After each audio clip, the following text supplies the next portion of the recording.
বলিউডের তিনখানের আধিপত্য দীর্ঘদিনের। শাহরুখ খান, সালমান খান এবং আমির খান। এই তিন তারকার অবদান ভারতীয় হিন্দি সিনেমার ইতিহাসে যেন এক অমূল্য। অনেকের ধারণা তাদের বিদায়ের পর বলিউডের জৌলুস ফিকে হয়ে যাবে, তবে এই ধারণার সঙ্গে একেবারেই সহমত নন আমির খান।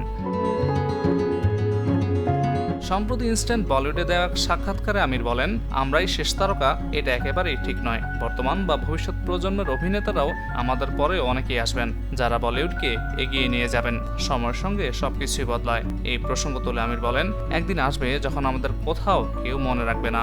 হয়তো এখন শুনতে অবাক লাগছে, কিন্তু এটাই বাস্তব। আমাদের আগের প্রজন্মের ক্ষেত্রেও এমনটাই হয়েছে। সময় কারোর জন্যই থেমে থাকে না, সবকিছুই বদলায়।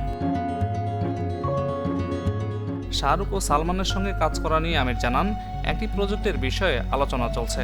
তিনি বলেন, সিনেমা হিট হবে না ফ্লপ তা জানা নেই, তবে আমাদের তিনজনকে একসঙ্গে পর্দায় দেখে খুশি হবেন দর্শকরা, এটা নিশ্চিত বলতে পারি। বর্তমানে আমির ব্যস্ত আছেন তার সিনেমা সিতারে জামিন পার নিয়ে। লাল সিং চাড্ডার ব্যর্থতার পর এই সিনেমার সাফল্যের বিষয়ে বেশ আশাবাদী আমির। অন্যদিকে সালমান অপেক্ষায় আছেন তার আসন্ন সিনেমা সিকান্দার মুক্তির। এই অ্যাকশন ড্রামায় দেখা যাবে রাশমিকা মান্দানা, কাজল আগরওয়াল, প্রতীক বাব্বর, সালমান যোশী এবং সত্যরাজকে। আর অন্যদিকে শাহরুখ ব্যস্ত আছেন তার আইপিএল নিয়ে।